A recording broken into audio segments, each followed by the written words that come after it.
Mukunda jewellers లో gratitude sale flat 50% of on value added offer అన్ని branches కి వర్తిస్తుంది. సో అలాంటి వాటి నుంచి వచ్చిందేనండి అది. సరదా ఇది కామెడీగా ఉంటుంది. 30 తర్వాత ఏది వస్తే దాన్ని చేసుకోవాలి, ఎవరితో వస్తే దాన్ని చేసుకోవాలి. కానీ రావు రమేష్ గారితో చెప్పించే విధానం అనేది కూడా ఫస్ట్ 2 సీరియస్ నోట్లో ఉంటుంది. కానీ ఎప్పుడైతే 30 ఇది చెప్తారో అది కంప్లీట్ గా టోన్ అనేది చేంజ్ అయిపోతుంది. అవునండి, ఎవరేం ఎక్స్పెక్ట్ చేయాలి. నేను చెప్పేది అలా చెప్పారండి, ఆయన చేసింది చాలా బాగా చేశారండి. ఆయన ఓన్ గానే దాన్ని బాగా తీసుకుని చేశారు. అందుకనే కొంతమంది ఆర్టిస్టులకి అది ఒక విషయం వస్తే వదలరు కదా వాళ్ళు. ఏంటి సార్, యాక్చువల్గా హ్యాపీ డేస్ తర్వాత కొత్త బంగారు లోకం ఆ వైబ్ అనేది, ఆ ట్రెండ్ అనేది నడుస్తున్న టైంలో సో పుట్టిన కథ అది కూడా సూపర్ బ్లాక్ బస్టర్ అనేది కూడా నడిచింది. అదే ఫస్ట్ సక్సెస్ ఎలా ఎంజాయ్ చేశారు అసలు? అయ్యో, సక్సెస్ ఎప్పుడు బాగుంటుంది కదండి. మరి అందులో ఊహల్లో కూడా కాంప్రమైజ్ అన్నట్టు ఆ సినిమా డైలాగ్ లాగా ఎంజాయ్మెంట్ తక్కువ ఉంటుంది. అంటే ఎంజాయ్మెంట్ అంటే ఒక మంచి ఒక ప్రోత్సాహం, చేసిన ప్రయత్నం బాగుంది, సక్సెస్ అయ్యింది, ఓకే బాగుంది కదా అని ముందుకెళ్ళడం అన్నమాట. ఇంకొంచెం ఉత్సాహం తీసుకొస్తుంది. ఫస్ట్ మీరు డైరెక్టర్ గా కంటే యాక్టర్ గా మా అందరికి పరిచయం అయ్యారు. బొమ్మరిల్లి సినిమాలో చిన్న రోల్ తో కనిపించారు. అవునండి, అవును. అది ఎలా వేయాల్సి వచ్చింది, అది వేయాల్సి వచ్చిందా? చేయాల్సి వచ్చిందండి. ఓకే, వేయాల్సి వచ్చింది, అలా అయిపోయింది సార్. అంతే జరిగిందండి. అప్పుడు ఓకే, దిల్రాజ్ గారేనండి అది కూడా. ఆ అబ్బాయి వెళ్ళిపోయాడు అంటాడు, ఎవరు ఆ క్యారెక్టర్ వేయాల్సిన వెళ్ళిపోయాడు. ఎందుకంటే అక్కడ ఒక ఇన్సిడెంట్ జరిగిందండి. ప్రకాష్ రాజ్ గారు వచ్చినప్పుడు మా భాస్కర్ గారు ఏదో అడిగారు, కొంచెం డై వేసుకోండి అలాగేదో చెప్పారు. ఆయనకి ఏంటంటే ఫుల్గా ప్రిపేర్ అయ్యి రావటమో, లేకపోతే ప్రకాష్ రాజ్ గారికి ఏంటంటే ఒక మూడ్ ఆఫ్ ఉంటుంది కదా, అక్కడ మళ్ళీ ఏదో మళ్ళీ కొత్తగా చేంజ్ చేసి చెప్తే నచ్చలేనట్టుంది. దానికోసం కొంచెం గట్టిగా అరిచారు. ఆయన అరిచి ఒక 1 hour టైం ఇవ్వండి వెళ్ళిపోయారు. ఇలా వీడు జంప్ ఓకే వేయాల్సిన నోటు ఎయిటీలు వీడు అందరూ వెతుకుతున్నాం అండి వాడి గురించి. అది పైగా బట్టల షోరూమే కదా. అప్పుడు దిల్రాజ్ గారు పిలిచి ఇడిగేసేయండి అంటే అప్పుడు నేను గుండె చేయించుకుని వచ్చాను. సార్ బాగోదు సార్, స్క్రీన్ మీద ఒకళ్ళు చేస్తే బాగా చేయాలి దాన్ని కొంచెం బలవంతంగా చేయించారు. ఆ గడ్డం కూడా కొంచెం అప్పుడు అలా చేయాల్సి వచ్చింది. కానీ తర్వాత అండి దిల్రాజ్ గారు ఒక మాట అన్నారు, నువ్వు చాలా మంచి పొజిషన్కి వెళ్తావు అని అన్నారు. అంటే ప్రోత్సాహం అనేది కూడా ఒకటి. సార్, ముకుందా మూవీ ఒక స్టార్ని లాంచ్ చేసే సందర్భం, మరి ఒక స్టార్ని ఒక పెద్ద లెగసీ ఉన్న ఫ్యామిలీలోంచి రావడం అంటే అది కూడా ప్రెషర్ నార్మల్గా కూడా ఉండదు. ముందు 2 హిట్స్ ఉన్నా కానీ మరి 3rd మూవీ వచ్చేటప్పటికి లాంచ్ చేసే టైంలో మీరు తీసుకున్న ఆ ప్రెషర్ గారు కానీ ఎట్లా ఉంది సార్, అసలు ఎట్లా హ్యాండిల్ చేశారు అసలు? అంటే అది పెద్దగా అంటే మీరు అన్నట్టుగా నాకేమనిపించలేదండి. కథ మెయిన్ కదా, కథను బేస్ చేసుకుని అది సినిమాలో జరుగుతుంది. కానీ ఆ అబ్బాయి ఫోటో మా అసిస్టెంట్ డైరెక్టర్లో కిషోర్ లేకపోతే ఎవరో చూపించారండి, సతీష్ వరుణ్ గారిది. ఇలాగ ఈ అబ్బాయిని కూడా లాంచ్ చేస్తారంటండి. నా దగ్గర ఉన్న కథ ఇలాగ ఆల్రెడీ తెలుసండి. అది యాక్చువల్గా గొల్లబామ టైటిల్ అండి. ఏంటి సార్? గొల్లబామ. ఓకే. అయితే అది ఏదో అలాంటి టైటిల్ పెట్టకూడదని అక్కడ ఏదో ఇష్యూ నడుస్తుందని చెప్పారండి. సో దానివల్ల ముకుందాన్ని మార్చాల్సి వచ్చింది. ఓకే. సో ఆ టైటిల్ తోటి ఉన్న కథ మీ దగ్గర ఉంది కదండి, అందులో ఒక్కరోడు కొత్తోడే కావాలంటున్నారు కదా, ఈ అబ్బాయి బాగుంటాడని మా వాళ్ళు చూపించారు. అప్పుడు కొంచెం బొద్దుగా ఉన్నాడు అబ్బాయి, వరుణ్ తేజ్. ఓకే. ఆ నెక్స్ట్ డే నేను వాళ్ళ ఇంటికి వెళ్ళి అడిగి వచ్చేసాను. అప్పుడు ఇంకా సీతమ్మలో షూటింగ్ కూడా అవ్వలేదు. ఓకే, అవుతూ ఉండింది. నేను డైరెక్ట్గా నాగబాబు గారికి చేసి వాళ్ళ ఇంటికి వెళ్ళి ఇలాగ నెక్స్ట్ సినిమా ఈ అబ్బాయితో అనుకుంటున్నానండి, మీకు ఒక ఇంట్రొడ్యూస్ చేసే ఉద్దేశం ఉంటే నేను చేస్తానండి అని చెప్పి అడిగారు. ఓకే. కానీ దానికి మ్యూజికల్ వైజ్ కానీ అండ్ దాని స్టోరీ వైజ్ కానీ ఒక డిఫరెంట్ అప్లాజ్ అనేది కూడా చాలా వరకు వచ్చింది, సక్సెస్ఫుల్ అయింది. ఈ సక్సెస్ అన్ని చూస్తున్న సందర్భంలో ఒక డౌన్ఫాల్, అంటే ఇండస్ట్రీలో డౌన్ఫాల్ అనేటప్పటికీ ఒక మూవీ ఒక ఫ్లాప్ అనేది కూడా. మరి బ్రహ్మోత్సవం మూవీ టైంలో అంత ఫ్యామిలీని అందరినీ తీసుకున్నారు, ఒక డిఫరెంట్ స్టోరీ టైప్లో తీసుకున్నారు, కానీ ఎక్కడ మిస్ అయింది అనుకున్నారు సార్? ఖచ్చితంగా స్క్రిప్టేనండి. సినిమా తేడా వచ్చిందంటే దాని అర్థం ఏముండదండి. మన స్క్రిప్టులో మనం ఏదో నమ్ముతాం, అది బాగానే ఉంటుంది కదా అనుకుంటాం. మేబీ ఆ టైంలో అంత గ్రిప్గా ఆలోచన లేకపోవటం అవ్వచ్చు. మిస్టేక్స్కి మనం కారణాలు ఎత్తుక్కుంటూ వెళ్తే చాలా ఉంటాయండి, అది అనవసరం కూడా. అండ్ దాని తర్వాత నారప్ప, మరి మరొకసారి వెంకటేష్ గారితో అప్పటి వరకు చూసిన ఒక సాఫ్ట్ కార్నర్లో ఉన్న శ్రీకాంత్ అడ్డాల గారు ఒక్కసారిగా వైలెంట్గా, అది మరీ వైలెంట్గా మారిపోవడానికి రీజన్ ఏంటి సార్? అందరూ నిజంగా షాక్ అయిపోయారు సార్. ఏంటి చాలా ఒకటికి 2 సార్లు ఈవెన్ గూగుల్లో చెక్ చేసినా ఉండే ఉంటారు అనిపిస్తుంది. ఎందుకంటే ఇది నిజంగా శ్రీకాంత్ అడ్డాల గారేనా అని ఒకసారి క్రాస్ చెక్ చేసుకున్న సందర్భాలు ఏంటి సార్? సడన్ చేంజ్ ఏం కాదండి, అదే నాకు మామూలుగా ఏంటంటే అన్ని కథలు చేయాలని ఉంటుందండి. ఇప్పుడు నేను చాలా ఇంట్రెస్ట్లో అంటూ ఉంటాను, బట్ మనకు అవకాశం లేకపోతే సిచ్యువేషన్ రావాలి కదా. ఈ కథ ఆ కథ అని ఏముండదండి. సో జానర్ని మనం అది కన్వెన్షన్స్ని మనం అడాప్ట్ చేసుకోవటం, దానికి తగ్గట్టుగా మనం ప్రిపేర్ అవ్వటం, మన టెక్నీషియన్స్ తోటి చేయించుకోవటం, ఇది మెయిన్ బేసిక్గా. కాదు నువ్వు ఇలాంటి సినిమాలే తీస్తే ఇలాంటి సినిమాలని ఆదరిస్తారు, లేకపోతే ఇలాంటి నీకు ఇష్టపడతారు అంటే అది మనం బ్రేక్ చేసేగలిగితే బ్రేక్ చేయొచ్చు అండి. మన it is up to us. మనకుండే గట్స్, మనకుండే ఆలోచన విధానం, మనకు కలిసి వచ్చే విషయాలు. కాబట్టి అప్పుడు అసురన్ మూవీ చూసినప్పుడు అది కూడా మళ్ళీ సేమ్. తర్వాత కూచిపూడి వారి వీధి అని ఒక సబ్జెక్ట్ ఉందండి నా దగ్గర. కూచిపూడి వారి వీధిలో అని, అది మళ్ళీ ఫ్యామిలీ మూవీ, టోటల్గా కజిన్స్ గురించిన ఒక సబ్జెక్ట్. అది యాక్చువల్గా దాన్ని ఏం చేసుకుంటూ ఉన్నాను వర్క్ ఇమీడియట్గా. తర్వాత సెట్ బ్యాక్ వచ్చింది. మళ్ళీ అన్నయ్య అని ఇంకొక కథ ఉందండి, అది కూడా చాలా పెద్ద కథ. అది గీతార్ట్స్లో చెప్పి, అంటే అదే కొంచెం పెద్ద సెటప్ కదా, ఇలాగ ఇంకో కథ చేసేసి అది చేద్దామని చాలా డిస్కషన్స్ ఉంటాయండి. సరే అని చెప్పి ఏది ముందు ఏది తర్వాత అని అనుకుంటూ ఉంటాం. సో ఆ కోవలో 2-3 సబ్జెక్టులు పనిచేస్తున్నప్పుడు కరెక్ట్గా మళ్ళీ సేమ్ తనే కిషోర్ అని నా దగ్గర అసోసియేట్ ఉంటాడు. తను అసురన్ సినిమా చూసి నాకు చెప్పాడు, ఇలాగ వెంకటేష్ గారు చేద్దాం అనుకుంటారంటే రీమేక్ చేద్దాం అనుకుంటున్నారు, నువ్వు ఒకసారి చూడా సినిమా అన్నారు. సో నేను చూశాను అప్పుడు Asuran.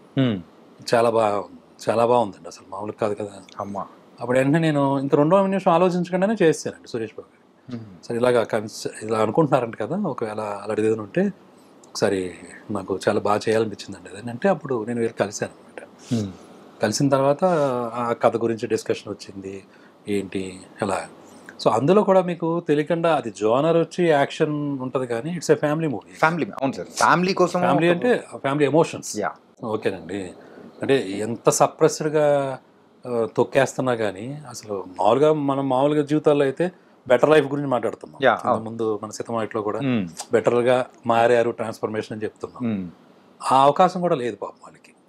Maybe by the situations, వాళ్ళు ఉండే కమ్యూనిటీ లేకపోతే వాళ్ళు ఉండే పరిస్థితులను బట్టి ఆ బెటర్ లైఫ్ గురించి కూడా ఆలోచించలేని ఒక ఫాదర్ పాపం ఆయన కుటుంబాన్ని ఆ లెవెల్కి తీసుకెళ్లాల్సిన అదృష్టం కానీ అవకాశం కానీ ఎలాంటి ఇది లేదు వాళ్ళకి. లేదు. బట్ అది కూడా దక్కనివ్వకుండా తొక్కేస్తుంటే, పిల్లలను దూరం చేస్తుంటే వాళ్ళ నుంచి వచ్చే ఒక ఎమోషన్ ఉంటుంది చూసారా, అది నాకు బాగా కనెక్ట్ అయింది. ఇది డీల్ చేస్తే చాలా బాగుంటుంది అనిపించింది అంతే అలా. సో మెయిన్ ఎమోషన్గానే కనెక్ట్ అవటమేనండి. మీరు దానికి కనెక్ట్ అయిపోయి అది చాలా పెద్ద ఎమోషన్ కదండి.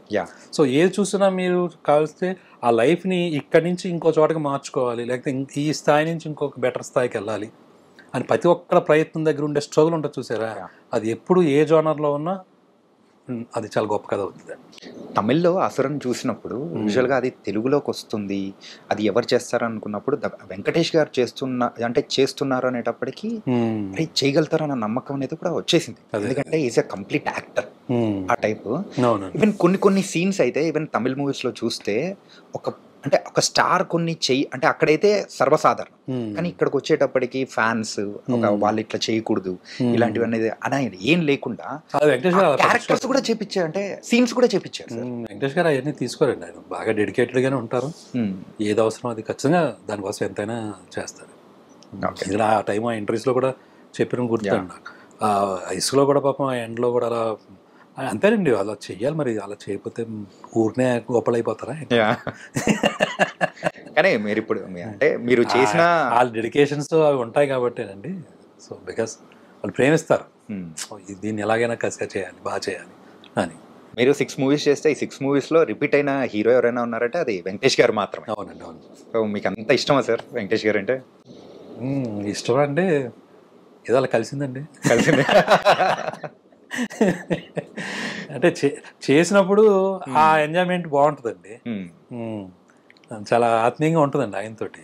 ఓకే, ఆయనతోటి మహేష్ బాబు గారితో ఇంకొక టైప్ ఎక్స్పీరియన్స్, ఈయనతోటి ఒకలాగా. అన్నీ కూడా చాలా హెల్తీగా ఉంటాయి, బాగుంటాయి.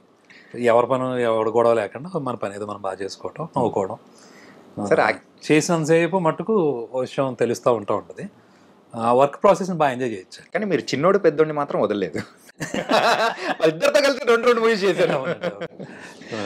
ఓకే అవును సార్, వీళ్ళందరూ ఓకే అయితే మీరు చేసిన మూవీస్లో ఎక్కువ మూవీస్ 5 మూవీస్కి మిక్కీ జే మేయర్ గారే, ఏంటిది కారణం? దీనికి మణి శర్మ గారు అండి. అవును సార్, నారప్పకి మణి శర్మ, పెద్ద కాపుకి కూడా మిక్కీ జే గారు. పెద్దగా Mickey J mayor.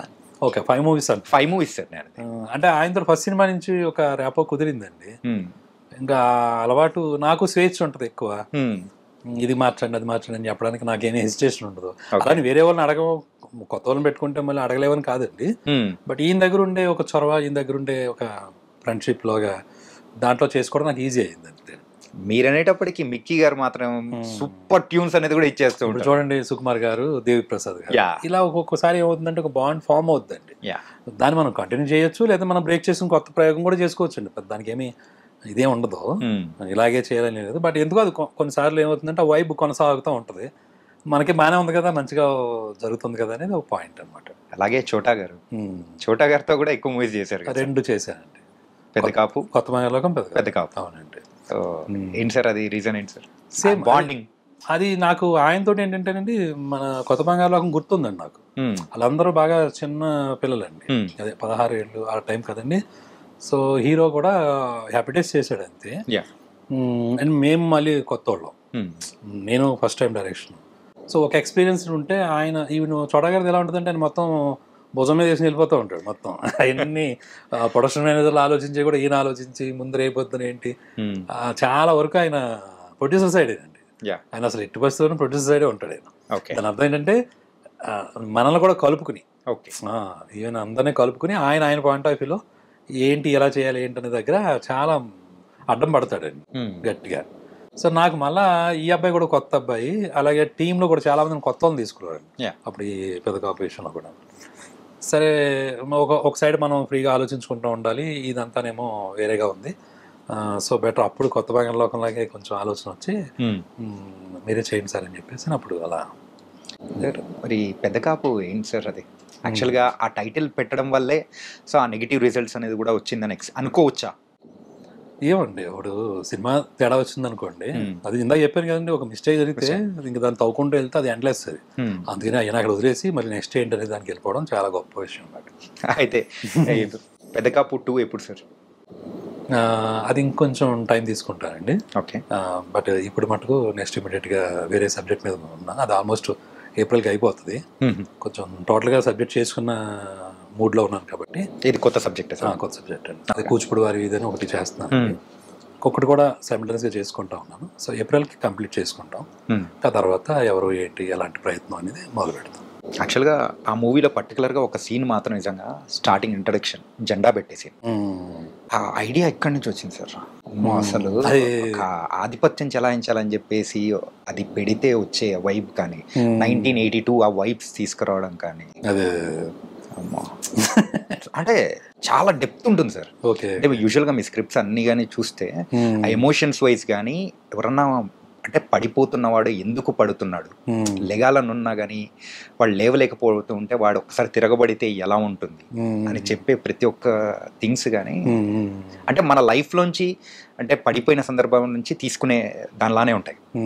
It's very common అండి, అందరూ మనం చూసే విషయమే కాబట్టి యాజ్ ఎ క్రియేటర్గా ఆ ఎమోషన్ ఎలా వర్కౌట్ చేయాలనే పాయింట్ దగ్గర దాన్ని ఎంతవరకు ఎన్హాన్స్ చేయొచ్చు. సార్ ఏదండి ఆ డెన్సిటీ మీద మనం కాన్సన్ట్రేట్ చేయటం, దాన్ని ఎంత హైలైట్ చేయొచ్చు అనే పాయింట్ ఆఫ్ వ్యూ చేసే దగ్గర ఒక్కొక్క కథకు ఒకలాంటి సెటప్స్ వస్తూ ఉంటాయి. అవి హైలైట్ అయ్యి బాగున్నాయి అనుకోండి సూపర్, లేకపోతే బాబు నెక్స్ట్ దానికి వెళ్ళు అంటే పాతది మాత్రం క్యారీ చేయరు, సో ఫ్రెష్ గా నెక్స్ట్ గో విత్ ఫ్లో అనే టైప్ లో. ఎందుకంటే బరువులు అది బరువు అనుకుంటే బరువు రాసాం కదా, మళ్ళీ మనమే రాసి మళ్ళీ మనం పాటించకపోతే దానికి పర్ఫెక్ట్ నిర్వచనం శ్రీకాంత్ అట్టాల గారు.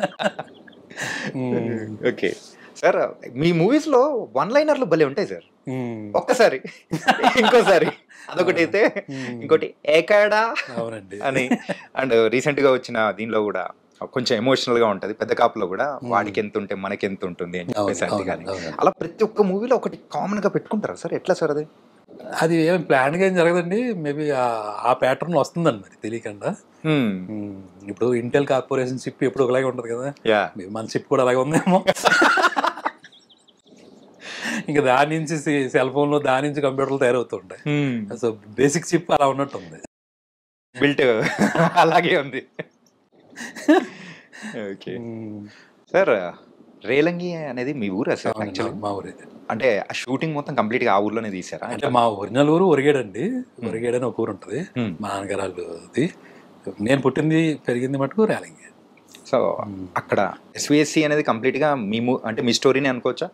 మీ స్టోరీ అంటే మీ లైఫ్ లో మిడిల్ క్లాస్ ఫ్యామిలీస్ కున్న స్టోరీ అండి. అది నా స్టోరీయే కాదు, అంటే నా దాంట్లో మ్యాక్సిమం తీసుకునేదే ఉంటుంది.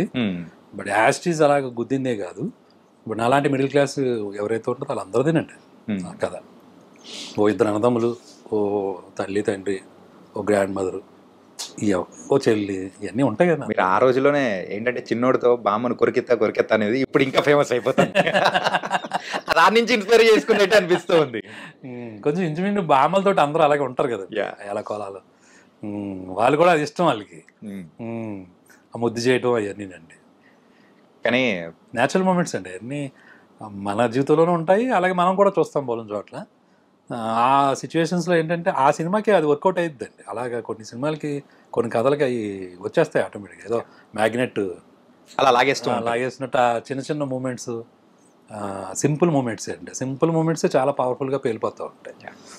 Sir, coming to your family sir, so married, పిల్లలు సార్?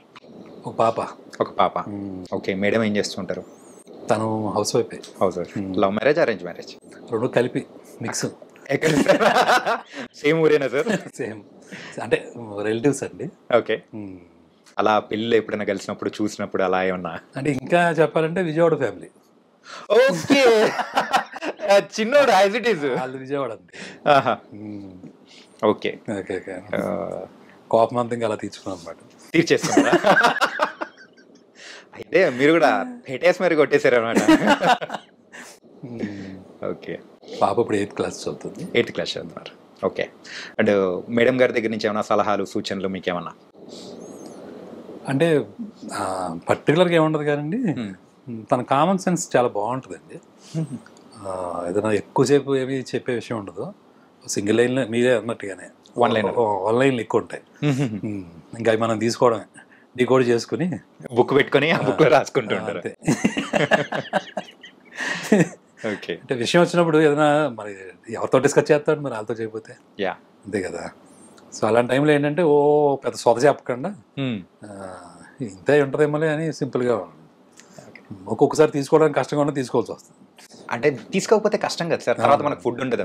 అంటే మరి మీరే అంటే వాళ్ళు చెప్పింది మనం తీసుకోకపోతే అట్లే ఉంటుంది కదా సార్. మరి ఆ కోవలో కాదు, ఆ కోవలోకి. ఓకే, భయం అయితే ఉందా సార్? భయాలు ఎందుకండి, ఎందుకు భయాలు? భార్య భర్త ప్రేమతో కూడుకున్న భయం సార్, అది ఇద్దరు రిలేషన్లో యూజువల్లీ ఉంటుంది కదా. అదే. ఓకే సార్, మీ దగ్గర నుంచి మన తెలుగు ప్రేక్షకులు ఎక్స్పెక్ట్ చేస్తుంది కూడా కంప్లీట్ ఒక ఫ్యామిలీ ఎమోషన్స్తో కూడుకున్న మూవీ కైండ్ ఆఫ్. మరి మీ దగ్గర నుంచి వచ్చే కూచిపూడి వారి వీధి, మరి ఆ మూవీ అలాగే ఉండబోతుందా? అదేనండి, చేస్తే అదే చేస్తానండి నెక్స్ట్ కూడా. ఓకే, కొంచెం కాన్సన్ట్రేషన్ దాని మీద పెడుతున్నాను. ఏదైనా ఏప్రిల్కి అయిపోద్దండి మొత్తం వర్క్ అంతా కంప్లీట్ చేసుకుంటాను, బైండ్ స్క్రిప్ట్ లాగా. సో వన్స్ అది అయిపోతే అప్పుడు షూటింగ్ వెళ్దామని ఇంక ఈసారి కొంచెం గట్టిగా పట్టు కూర్చున్నాను. ఓకే, సో ఏప్రిల్ మిడ్ కల్లా అయిపోతుంది వర్క్ అంతా. ఇంకా తర్వాత ఎవరు బాగుంటారు ఏంటి అని ఓకే. అంటే ఇప్పుడు ప్రెసెంట్ స్టోరీ రాసుకునేటప్పుడు ఎవరు ఏంటి అనేది మైండ్లో ఆలోచన? అలా ఏ సినిమాకి నేను ఇప్పటివరకు అలా చేయలేదండి. ప్రతిదానికి ఒకటి అనుకోవడం, చేసుకోవటం, దీనికి వీళ్ళు బాగుంటారు వాళ్ళు బాగుంటారు అని అనుకోవడం, ఇంకా అక్కడి నుంచి ట్రయల్స్ మొదలు పెట్టడం. ఇదే పద్ధతి అండి ఎప్పుడు కూడా. ఒక ముందు ఊహించుకుని ఒక కథ రాయటం అనేది నాకు ఇప్పుడు జరగలేదండి. మీరు యాజ్ ఏ ఫిలిం మేకర్ చెప్పాను కదండి, అదే చదువుకునేటప్పుడు ఒకటి అలవాటు అయిపోద్ది కదా. ఎగ్జామ్ అంటే సిలబస్ కంప్లీట్ చేసుకుని వెళ్దాం అని ఒక్కొక్కసారి. కాదు ఒక్కొక్కసారి ఏమవుద్దంటే చదవకుండా ఎగ్జామ్ రాసేసిన సందర్భాలు కూడా కొన్ని ఉంటాయి కదా, నైట్లు పగల్లో ఉంది. ఏమన్నా అదే ఇక్కడ ఎంప్లాయీస్ అండ్ ఎంప్లాయిడ్ అనమాట. సార్ యాజ్ ఏ ఫిలిం మేకర్గా మంచి మూవీస్ తీశారు, అంతా ఓకే. యాజ్ ఏ లైఫ్ అంటే మీరు ఏం చెప్తారు? లైఫ్ అంటే జీవించడం అంతే, ఇంకేం సార్. సార్ నేను గూగుల్ చేస్తే మీరే నాకు రిటర్న్ లో ఒక సిక్సర్ కొట్టినట్టుంది సార్ ఇది. అంటే మీరు ఎలా అంటే లైఫ్ అంటే అంటే మరి అంటే మనిషి అంటే లైఫ్ అంటే ఇలా బతకాలి అని ఒకటి అనుకుంటుంటారు కదా సార్. సో మీ దృష్టిలో ఎలా బతకాలంటారు? ఒక లైఫ్ జీవించడం అంటే ఎలా? నాకు అంత మరి అంత ఏంటంటారు సార్, మీరు లైఫ్ కి పరమార్థం చెప్పే మూవీస్ చేశారు. పరమార్థం ఓకే, కట్ చేయండి ఈ పరమార్థాలు అర్థాలు. ఓకే, కట్ చేసుకోరా. అంటే లైఫ్ అంటే ఎలా ఉండాలనేది చెప్పిన మూవీస్ అనేది కూడా తీశారు. అలాగే ఉంటుంది సార్. అయిపోయింది, ఇంకేం మాట్లాడతాం సార్. ఏమండి జీవితం అంటే అన్నీ ఉంటాయండి.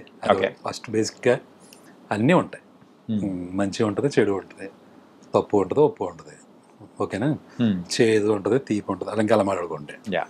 సో ఏదో ఒక పక్క వెళ్ళకుండా అన్నిటినీ తీసుకుంటా ఏది ఉన్నా ఇవన్నీ కామనే కదా, అన్నీ ఇక్కడే ఉంటాయి, అన్నీ భూమి మీద ఉండగానే జరుగుతాయి. అన్నీ వేరే చోటకి అడిగి వెళ్ళి క్వశ్చనే లేదు. ఓకే. సో అదిలాగే లైఫ్లో కూడా అన్నీ పాసిబులే, అది మనకి నచ్చినా నచ్చకపోయినా కానీ. సో వాటిని అలాగే తీసుకుని సరదాగా అలా వెళ్ళిపోతే చాలని నా ఫీలింగ్, అంతే. శ్రీకాంత్ అడ్డాల గారు మంచోడా చెడ్డోడా? బా ఏదో నాయకుడి సినిమాలో లాస్ట్ తాతను మంచోడు చెడ్డోడు అంటే ఆయన చెప్పలేదు, మన తెలుగు ఎవడెలా తీసుకుంటే అలా తీసుకుంటాడు. అదే అండి, ఆయనకంటే గొప్పలేడు మనం. ప్రతి క్వశ్చన్ కూడా మీరైతే చాలా తెలివిగా చెప్పేస్తున్నారు. తెలివి కదండి. ఇప్పుడు మీరు ఎలా చెప్తారు చెప్పండి? మీరు మంచోళ్ళ చెడ్డోళ్ళ అంటే ఎవరికి వాళ్ళు చెప్పుకోవడం అనేది తప్పదు. అలా అనుకుంటే మనం చెడ్డోళ్ళేనండి ఫస్ట్ బేస్. చెడ్డోళ్ళ అలా ఫిక్స్ అవుదామా? మీ ఇష్టం సార్. అది ఇప్పుడు నన్ను ఫిక్స్ అవుదాం అంటే నేను ఎట్లా చెప్తాను సార్? ఈ మంచి చెడు, ఈ తప్పు రేట్లు ఉంటాయి. అదో షేడ్ ఉంటుంది, ఇది షేడ్ ఉంటుంది. ఓకే, అదే అంటున్నానండి, లైఫ్లో అన్నీ ఉంటాయి, అన్నీ కామన్గా ఉంటాయి. ఆ పర్సంటేజ్లు లేకపోతే ఇవన్నీ మనం చూసుకుంటూ కూర్చుంటే మనం ఏమవుద్దంటే అనవసరంగా వేరే ఎక్కువ అయిపోతుంది లోడ్. అన్నీ కామన్ కదా. ఓకే, ఒకసారి ఇప్పుడు చెడ్డగా ప్రవర్తించాము, ఏమైద్ది ఇప్పుడు? మళ్ళీ వెళ్ళాలి కదండి ముందుకి, ఎడుతూ ఉంటుంది కదా. అక్కడ ఆగిపోతాం ఏంటి? ఎలా తప్పు చేసాం, డెవలప్ అవుతాం. ఓకేనా? లేదు మంచిగా ఉన్నాం ఈరోజు, బాగా ఓకే మంచిగా ఉన్నామా, ఓకే ఏ గుణాల్లో బాగానే ఉన్నారు అయితే మనం దాన్ని కొంచెం కంటిన్యూ చేద్దాం. ఇంత సింపుల్గా తీసుకోవటమే బెటర్. కానీ మరీ దాన్ని గుచ్చి లేకపోతే పాపం అలా ఉన్న వాళ్ళని ఎవరన్నా మరీ తొక్కే ఇలాగా ఆడేదో పాపం చేసి ఉంటాడు, ఇంకా దాన్ని అట్టుకుని ఇంకా అట్టుకుని మొత్తం వాడిని మనం చీల్చి జెండా ఆడకూడదు. సో కాకపోతే మనకి కానీ లేకపోతే మన వాళ్ళకి కానీ లేకపోతే మన ఎన్విరాన్మెంట్కి కానీ పర్టికులర్గా ఇంటెన్షనల్గా ఎవరైనా చెడు చేస్తుంటే మటుకు then we have to fight it. Okay, against it. అప్పుడు కాంప్రమైజ్ అయ్యి మళ్ళీ అప్పుడు కూడా మళ్ళీ లైట్గా తీసుకుందాం అంటే కుదరదు కదండి. ఎందుకంటే it is affecting so many things. చాలామంది జీవితాలు తలకిందులు అవుతున్నాయి అనుకోండి. ఓకేనా? లేదు మనకు సంబంధించింది ఏదైనా టోటల్గానే చేయి దాటిపోయే పరిస్థితి లాంటి ఒక చెడ్డత ఎవరైనా ఇంటెన్షనల్గా చేస్తూ ఉంటే why should be silent, fight చేయటం. బట్ నార్మల్గా ఈ ఫైటింగ్లు, ఈ కత్తులు కటార్లు మన జీవితాల్లో నిజంగా ఉండవండి. అంతవరకు ఏదో 10% ఉంటుంది ఆ బ్యాచ్, అదేదో వెళ్ళిపోతూ ఉంటుంది, అది క్రైమ్స్ అయ్యి మనం న్యూస్లో చదువుతూ ఉంటాం. బట్ రియల్గా చూస్తే 90% పీపుల్కి ఏం కావాలండి? చక్కగా ఏదో ఉన్న పొజిషను, స్టేటస్ ఏదో ఉంటే అది. ఓకేనా? ఓకే, లవ్ ఉంటే లవ్, లేకపోతే పెళ్ళి అయితే అనురాగం, అది ఇంకా ఏ పేర్లు. స్టూడెంట్స్ అయితే వాళ్ళ చదువులు, ఎయిమ్లు. ఎవరు కోరుకున్నా చూడండి ఎలా ఉంటుంది, చాలా సింపుల్గానే ఉంటుంది.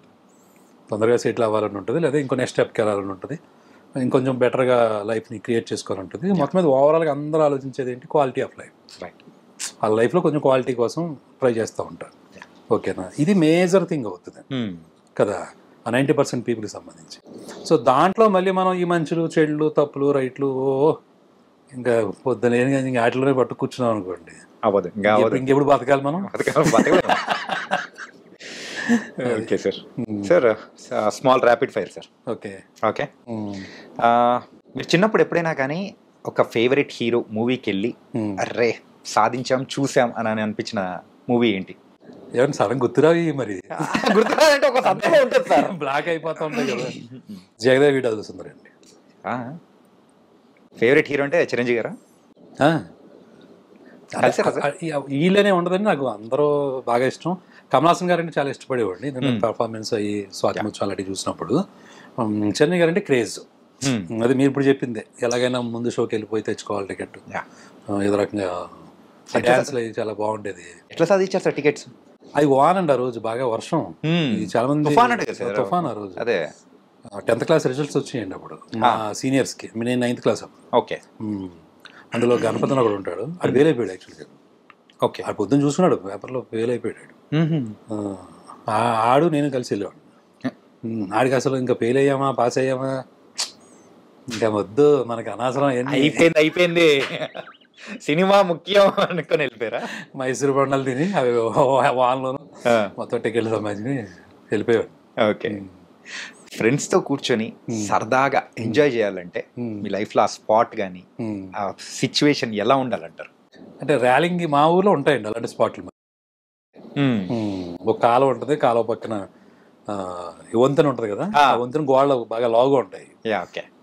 సో వాటి మీద కూర్చోవడం, లేదా రైల్వే స్టేషన్ దగ్గర నెక్స్ట్ బాగా క్రౌడీగా ఉంటాయి చూసారా ప్లేస్లు, ఆ ప్లేసుల్లో కొన్ని పక్కన కూర్చోవడానికి ఉంటాయి ఈ రైలింగ్స్ లాగా అలాగా, వాటి మీద కూర్చున్నప్పుడు మాట్లాడుకోవడం. అరుగులు కానీ కొన్ని అరుగులు అంటే మళ్ళా కొంచెం ఊర్లో అరుగులు అంటున్నారా మీరు? ఊర్లో అరుగులు అంటే ఊర్లో అరుగులు మనం కూర్చుని అరిగిపోయినాయండి అవి. ధర్నాలు కూడా చేశారు ఇంకా పెద్దోళ్ళందరూ. ఓకే. అదే మేము ఉన్నప్పుడు చిన్నప్పుడు ఇంత ఎత్తుండిరా, వెళ్ళి ఏమైనా చేసుకుంటారు కదవాళ్ళరా, హైట్ తగ్గించారు. సో కాబట్టి అది అవుట్ ఆఫ్ సబ్జెక్ట్. ఓకే.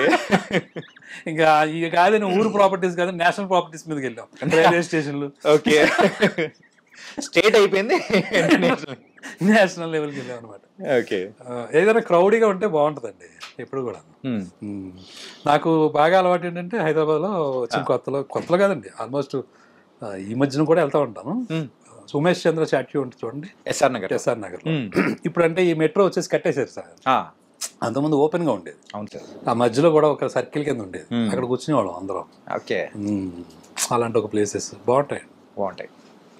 అలాగే సీతమ్మగిట్ల సిరిమల చెట్టు మూవీలో ఒక అమ్మాయి వచ్చి ప్రపోజ్ చేస్తుంది మహేష్ బాబు గారికి. వచ్చినప్పుడు పూసు కమరం అయితే ఎక్కడ పెట్టుకుంటారో తెలియదు అని చెప్పేసి అంటారు కదా, ఇది ఎక్కడి నుంచి తీసుకున్నారు అసలు? అంటే యూజువల్ గా ఆ అబ్బాయి క్యారెక్టర్ ఉంటుంది కదండి, అంటే కొంచెం ఎటకారం ఏదన్నా కానీ దాంట్లో తన ఆలోచన ఏంటంటే ఇప్పుడు తన ఇంటి నేను ఇలాగే ఉంటానని ఇంటర్నల్గా తీసుకునేది. బట్ తినకున్న ఫ్రస్ట్రేషన్లో లేకపోతే తినకున్న ఒక స్ట్రగుల్ దగ్గర కనిపించే ప్రతి దాంట్లోనూ ఏదో ఒకటి కలగడం అనమాట. ఓకేనా? సో ఇది చాలా మందికి ఉండే ఒక ఉంటుంది, టింజ్ ఉంటుంది కదా ఆటోమేటిక్గా. సో ఆ పాయింట్లో ఏంటంటే ఒకవేళ అమ్మాయి కనుక ఇలా చూస్తే ఏం చెప్పొచ్చు అమ్మాయికి సంబంధించి అంటే, ఈ మధ్య ఎవరో అసలు జడలు వేసుకోవట్లేదు కదా, జడలు వేసుకోవట్లేదు, పూలు పెట్టుకోవట్లేదు, ఏం లేదు. సరే ఓకే, అది ట్రెడిషన్, అదేమి నేను తప్పు పట్టట్లేదు. But the way they are living కదా, అదే ట్రాన్స్ఫర్మేషన్ బాగా ఎక్కువ ఉంది కదా. నిజంగా ఒకవేళ ఎవరైనా ఇదివరకు పూర్వం ఎలా ఉండేదండి, పట్టుకెళ్ళి ఫ్లవర్ ఇచ్చేవాళ్ళు, అంటే ఇచ్చారని చెప్పి జడలో పెట్టుకోమని కాదు కదా, మామూలుగా ఇచ్చేవాళ్ళు. ఆ ఊహలోంచి వచ్చిన డైలాగ్ అనమాట. ఓకే, నిజంగా ఇచ్చి పెట్టుకో అంటే ఎక్కడ పెట్టుకుంటారు ఇలా, ఇంక జడలేవు, ఆ ఊహలో రాసిందండి. కాదు సార్, అంటే ఎవరన్నా వచ్చి మీకు ప్రపోజ్ చేశారా అలా? లేదు. ఎక్కడన్నా జరిగిన సందర్భం కానీ? ఈ ఆటోబయోగ్రఫీలో రాద్దామండి తర్వాత ఉంది, డీటెయిల్గా రాద్దామండి మరి. ఓకే సార్, ఇంకా అంటే దీని గురించి నేను అడగను. ఈ ఒక్క సెగ్మెంట్ మేడంకి మాత్రం చూపించకండి సార్. Okay, nice. అండ్ మీకు ఫేవరెట్ హీరోయిన్ సార్? ఒక్కో టైంలో ఒకళ్ళు మారిపోతారండి. అబ్బాయిలకు ఉన్న వీక్నెస్ ఇదే సార్. అది వీక్నెస్, ఆ వీక్నెస్ ఆరాధన మరి. ఒక్కో టైంలో ఒక్కొక్కరు మారిపోతూ ఉంటారు. నాకు పర్టికులర్గా వీళ్ళనేవి లేదు మరి ఎప్పుడు కూడా. ఓకే. సో మీరు ఎప్పుడైనా సావిత్రి గారు అన్నప్పుడు చిన్నప్పుడు తెలిసేది కాదు కదండి, చిన్నప్పుడు మనకు తెలియదు పెద్దగా. నాకు బాగా గుర్తండి ముద్దుల కృష్ణ అని బాలకృష్ణ గారి సినిమా వస్తుంది. అవును, ఆ సినిమాలో విజయశాంతి గారు అప్పుడు చాలా బాగా నచ్చేసింది ఆవిడ. అందులో ఏదో సాక్రిఫైస్ క్యారెక్టర్ అనుకుంటా, నాకు ఏడుపు కూడా వచ్చేసింది అప్పుడు తెలియకుండా. ఓకే. తర్వాత చూస్తే మళ్ళీ ఇంకో సినిమా తర్వాత భానుప్రియ గారు స్వర్ణకమలం, ఇలా ఒక టైంలో ఒకరు మారిపోతూ ఉంటారు. అప్పటికి ఆ టైంలో ఏది గుచ్చుకుంటే అది, ఆ తర్వాత సంగతి తర్వాత. ఓకే. ప్రెసెంట్ ఇప్పుడు ఎవరు గుచ్చుకుంటున్నారు సార్? ఇప్పుడు ఎవరు పెద్దగా ఉండే ఉంటారు సార్. లేదండి ఇప్పుడు పెద్దగా. కొంచెం ఆలియా భట్ అంటే ఇష్టం అండి. అదే ఆ అమ్మాయి యా సినిమాలు చూసినప్పుడు చాలా బాగా అనిపించేది. లవ్ యూ జిందగీయా యా ఆ మూవీ ఒకటి రీసెంట్గా చూశారు, చాలా కాలం రిలీజ్ అయ్యి, బట్ అందులో పర్ఫార్మెన్స్ భలే చేసిందిరా ఈ అమ్మాయి అనిపించింది. మీరు యూజువల్గా కోపం ఉన్నప్పుడు యూజ్ చేసే రెగ్యులర్ వర్డ్ ఏంటి? ఇలా అంటాను అంతేనండి, అందుకని ఇంకేముండదు మరి. అదే అది కూడా మనల్ని మనమే అనుకునేలా ఉంటుంది తప్ప. ఫైనల్ క్వశ్చన్ సార్, క్వశ్చన్ జరుగుతున్నాయా? ఆ క్వశ్చన్ అంటే ఈ ర్యాపిడ్లో సార్, మీరు లెక్చరర్ అని మాకు తెలుసు సార్. ఏంటంటే ఇప్పుడు అడుగుతున్నా అని చెప్తున్నానా ఏంటి? అట్లేం లేదు సార్. ఓకే, మీరు ఇప్పటి వరకు చూసిన అన్ని సినిమాల్లో కల్లా ఎక్కువ సార్లు చూసిన సినిమా ఏంటి? సాగర్ సంగమం అండి. సాగర్ సంగమం ఏంటి సార్ అది? ఎందుకు అంతగా ఇష్టం? చాలా ఇష్టం అండి ఆ సినిమా అంటే ఏంటో, చాలా ఇష్టం బాగా. ఎప్పుడు చూసినా నాకు అది మళ్ళీ ఏదో నేర్చుకుంటూ ఉంటాం, రాస్తూ ఉంటాను దాని గురించి. అదే ఎక్కువ చూశానండి బాగా. మాకైతే ఆ పైప్ మీద డాన్స్ వేసేది అది మాత్రం నాకు అదే గుర్తుంది. చిన్నప్పుడు 5 years టైంలోనే చూశానండి అసలు. ఓకే, చిన్నపిల్లం కదా, నాకు అదే గుర్తుంది, డాన్స్ చేసిందే గుర్తుంటుంది. ఆ తర్వాత తెలియకండి ఏమైందంటే ఈ ఎంఎస్సికి వచ్చినప్పుడు అనుకుంటా, అప్పుడు ఇంకా కేబుల్ రాలేదండి, ఈ ఛానల్స్ రాలా. ఓకే, మరి రిసెస్ కాలేజ్ హాస్టల్లో శనివారం ఎప్పుడు సినిమా వచ్చింది చూడండి, ఏదో వచ్చింది అప్పుడు. వచ్చినాయండి జెమినీ టీవీలో అనుకుంటా. కాకపోతే ఇలాగ ఇంత యూట్యూబ్స్ రాలేదు. అప్పుడు ఆ పర్టికులర్ టైంలో సినిమా ఉంది అంటే పరిగెత్తుకుని వెళ్ళి చూశాను నేను. ఏదో కనెక్ట్ అవుతుందండి ఆ సినిమా, మరి నాకు తెలీదు. చాలా ఎక్కువ, ఇప్పుడు ఆల్మోస్ట్ ఒక 72 times చూసుంటాను. 72 times చూశాను ఆ సినిమా. ఎప్పుడైనా అంటే దాని స్క్రీన్ ప్లే ఒకటి అద్భుతంగా ఉంటుందండి. ఇంకా కమల్ హాసన్ గారి తాలూకా అది ఇంకా చెప్పక్కర్లేదు. అండ్ ఫైనల్లీ దాన్ని ఎందుకు అంతలా ఉంటుందంటే బాగా కనెక్ట్ అయిందండి. ఒక కళ అనే దాన్ని ప్రదర్శించేటప్పుడు జనాలు చప్పట్ల కోసమో లేకపోతే బిరుదుల కోసమో లేకపోతే కొంతమంది మెచ్చుకుంటారనో కాకుండా ఆ మనసు పెట్టి చేస్తే దానివల్ల వచ్చేదని ఆ విశ్వనాథ్ గారు, ఈయన ఎస్పెషల్ గారు డ్యాన్స్ తర్వాత విమర్శించినప్పుడు ఆయన మళ్ళీ చేసి చూపిస్తాడు చూసారు, ఆఫీస్కి వచ్చి చూపిస్తారు. అప్పుడు చెప్తారు ఒక డైలాగ్ అండి. సో అది త్రూఅవుట్ ఉంటుందండి ఆ సినిమాలో. సో అతను ఫెయిల్యూర్ పాపం, అతను పాపం అనుకోకుండా వాళ్ళ అమ్మగారు చనిపోతారు, లేదా తర్వాత ఏమో అమ్మాయి జయప్రద గారు ఇతని నుంచి దూరం అవుతారు. సో ఎన్ని ఉన్నా ఆయన తోటి ఆ కళ పోకుండా ఇంకొకరు ట్రాన్స్ఫార్మ్ చేయాలనే ఒక ప్రయత్నం ఉంటుంది చూసారా. అబ్బా అది చాలా గొప్ప థాట్ కదండి. మరి దానికి ఆ కళకు చావు లేదు అనేది. అంతనే ఎండ్లో కూడా డి ఎండ్ అని వేస్తారు కదా మామూలుగా, అక్కడ ఎండ్ అని వస్తుంది ఫస్ట్, తర్వాత no end for any art అని వస్తుంది, ఎండ్ కార్డ్. అది ఎన్నిసార్లు చూసినా మళ్ళీ మళ్ళీ చాలా బాగా అనిపిస్తూ ఉంటుంది. అందుకోసం ఇప్పుడు 72 times స్క్రీనింగ్ అయిపోయింది మీ దగ్గర. చాలా సార్లు చూశాను ఆ సినిమా, బాగా చూశాను. అది మనకు కూడా మనం వర్క్ చేసేటప్పుడు ఇన్స్పిరేషన్గా ఉంటుందండి. ఏదో ఒక దాన్ని దృష్టిలో పెట్టుకొని మనం ఏదో అదే అచీవ్మెంట్స్ పాయింట్ ఆఫ్ వ్యూ కాకుండా దాంట్లో లీనమై చేయటం అనేది ఒక చాలా మంచి విషయం అండి. Particularly for the artist, whatever it may be, డైరెక్టరా లేకపోతే హీరోనా లేకపోతే ఇంకోట, ఎనీ కైండ్ ఆఫ్ ఆర్టిస్ట్కి అది ఒక పెద్ద లెసన్. నైస్ సార్, గోల్డెన్ విషయాలు కూడా చెప్పారు. అండ్ ఈ సీతమ్మ వాకిట్లో సిరిమల్ల చెట్టు రిలీజ్ టైంలో మీరు ఇలా రావడం అండ్ ఇంకా ఫ్యూచర్ ప్లాన్స్ గురించి చెప్పడం, really thank you so much. ఇంకా మంచి మూవీస్ అనేది కూడా మీ దగ్గర నుంచి రావాలని మనస్ఫూర్తిగా కోరుకున్నాం. Thank you. రేలంగి మామయ్య లాగా ఇంకా క్యారెక్టర్స్ క్రియేట్ చేయండి. ఇప్పటికి ఒక మీమ్స్ లాగా కూడా చాలా మందికి వాళ్ళు వాడుతూ ఉన్నారు. అండ్ మంచి వాడానంటే రేలంగి మామయ్య అనేలాగా మీరు ముద్ర పడేలా చేసేసారు. Thank you so much. Thank you sir. Thank you.